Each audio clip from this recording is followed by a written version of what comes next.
let's just not talk about what happened to my fringe. I don't know. It's just decided to go like this. So let's not talk about it. Focus on the sound of my voice, please. Yeah. Hey there, welcome to another Free.volous webisode. Today I'm going to address those of you who may have a more distant relationship with makeup. You have your everyday routines, you like makeup, and you want to take a step forward and try new things, but when you step onto YouTube or you look up a review or something like that, you get so bombarded with stuff and tutorials and complicated things that you sort of back up and you end up not ever trying anything. These are sort of a few tips and tricks so that you don't feel that overwhelmed and that you can sort your way through it and get to what you really want and find your way to have fun with makeup. The first thing is practice. This may seem eye-rollingly obvious to most of you, but you would be surprised with the amount of people that come up to me and say, oh, I really like, I don't know, a winged liner or smoky eye or contouring or highlighting, but I would never do that. And I said, why? Have you tried it? Oh no, I couldn't. Why don't you try it? Don't you think it works on your face? Because, oh no, some people are born to do that kind of stuff and some people just can't get the hang of it. So I don't even try, I can't draw. Or, yeah, I tried it once, but it's not for me, you know, it was wobbly, it looked terrible, so I give up. What? Everything in your life comes easily for you, is that it? You know, the basic things.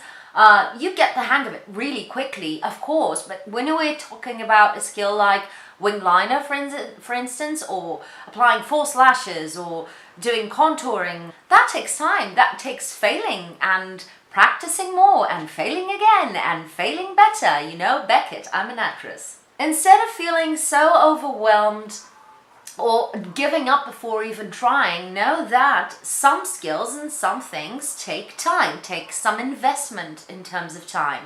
And it's okay to fail, it's okay, it comes off, you can do it again.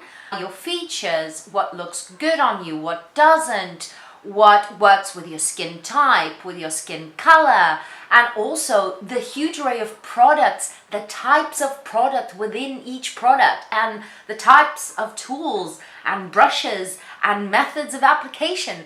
Those are a lot of things that you, if you're interested in makeup, you will feel a bit overwhelmed at first, but with practice, your hands will get steady, your face will be something that you already know well, so it's a lot easier to get the hang of it. The second thing is when to practice. Most people decide to do that tutorial they've been eyeing out or trying out a winged liner for the first time or applying eyelashes just when they're going out for a special day and a special event.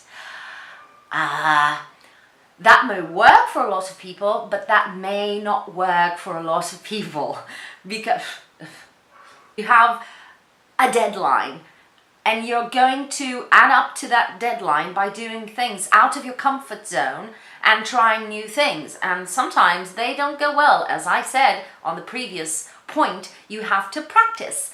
And sometimes things can go wrong. And can you imagine yourself failing and looking at the clock and thinking, oh my God, I should be out right now and I'm not?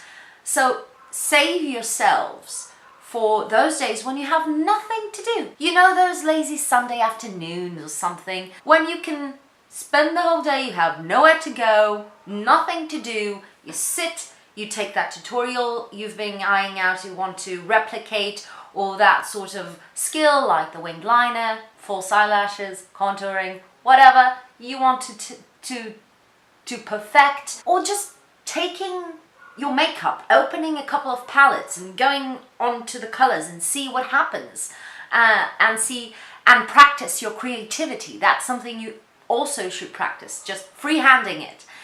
And that's when you should do it. And you can erase it and go through the, oh darn it, I didn't do it well, and do it again and again and again. Or just look at me, I look fabulous and now I don't have anywhere to go. That happens too. But you have nothing to do, the stress factor is away, and you can just focus on enjoying the process and playing around with stuff. And one day it becomes part of your skills menu that you can use on that special event or even on a daily basis because you already own that skill like a mofo.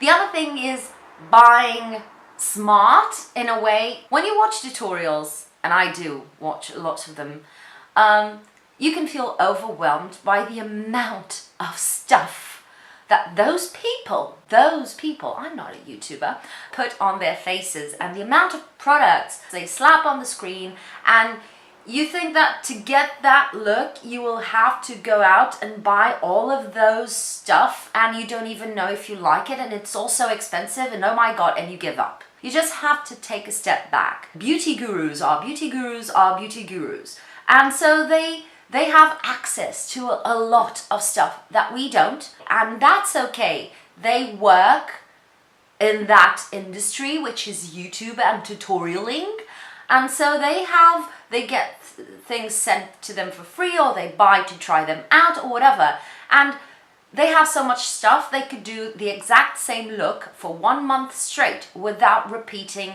one product, and that's saying a lot.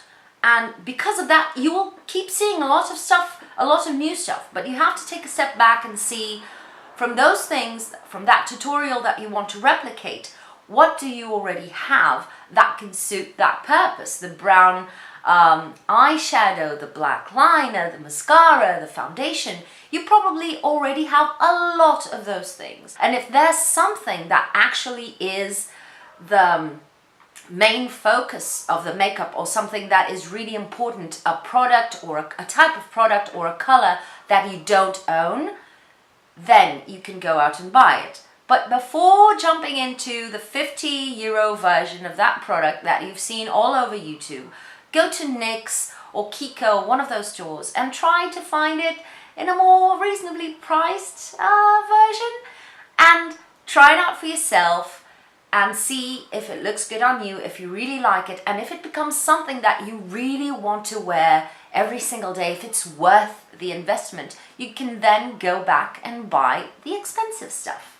The other thing is to embrace and realize difference. We usually follow YouTubers or bloggers or whatever because when it comes to beauty, because we can relate to something that they have, be it the way they lead their lives, the skin tone is similar to ours, the skin problems are similar to ours, or because they're so out of this world, different from us. And we then try to replicate some things that they do, and it just doesn't come out right. You follow that tutorial to a T, and it doesn't look exactly like it looks on that person. Everybody is different. We have different features, different skin tones. I have sort of medium light to medium olive skin tone, borderline greenish sometimes, and I follow a lot of YouTubers that are really fair, you know, and on them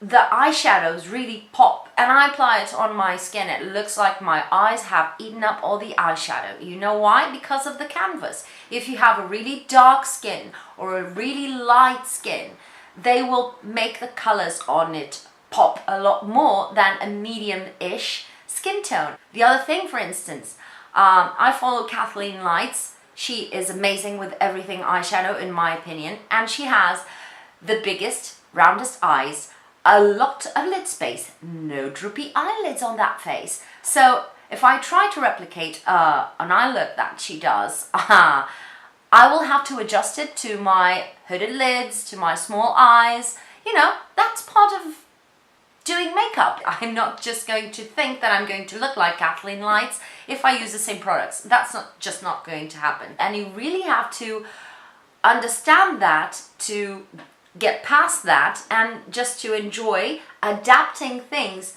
to you, to your needs, to your skin type, to your features. You can still take away techniques, color combinations, or even color placements or whatever, and take something from them to you, but make it your own. So take it as sort of inspiration, not as the actual outcome.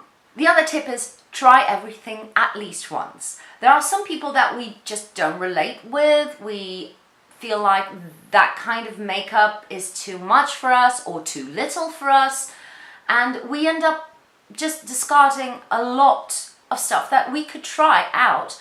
And I can't tell you how many times I've tried something that is completely out of my comfort zone, is completely out there for me, and I ended up enjoying the result and adjusting it to me and making it my own, and it became part of my daily makeup routine or something that I do very often.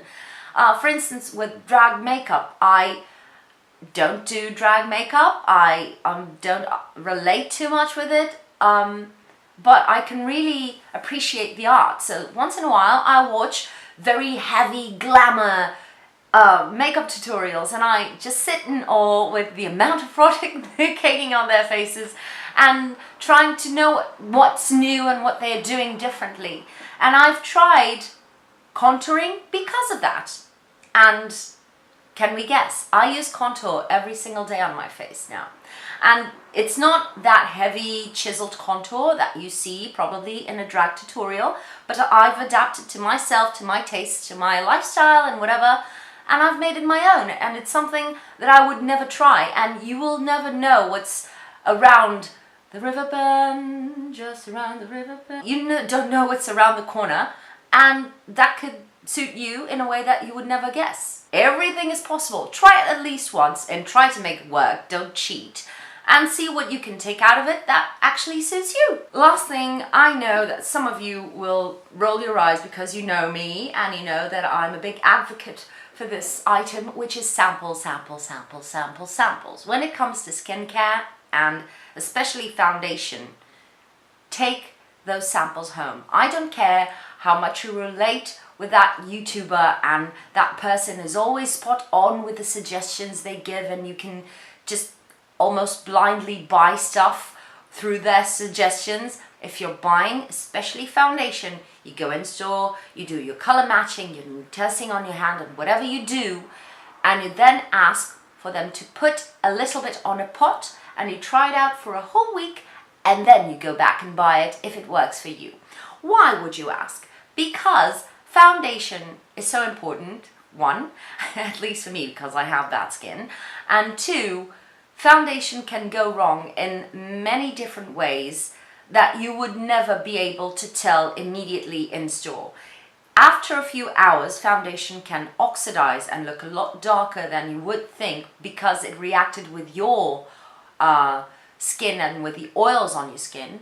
It can become very oily and gross after a few hours. It can also become really parched and dry and cakey after a few hours. And more important than that, you may be allergic to anything in the ingredients list. And unless you really know everything about chemistry, probably it will only be noticeable for you after a few days using the foundation, and it sort of either breaks you out, gives you a rash, whatever. So imagine that you had spent that huge amount of money that a foundation costs, and then you get home and 3 days later you break out from it. And if at your local beauty store they tell you they can't give you samples, you just take your money, give them the proverbial thank you very much, and go and buy elsewhere. Can we all do that? Okay, that was it for today. I hope this has been helpful in any way, shape or form. I'm sorry for the rambling, but I really needed to get this out. And if you want me to give a few more advices for sort of makeup beginners, or if you want me to do a video on your essentials for when you're starting off with makeup, things like that, let me know in the comments below. Do share your experiences in the comments below, things that made you feel really frustrated or that you really had to push through to get to a place where you're comfortable with makeup. Share your struggles if you're not comfortable yet with makeup, and let us all know and let us all help you. And thank you for spending this little bit with me. Subscribe if you haven't already, and I'll see you on my next video. Bye!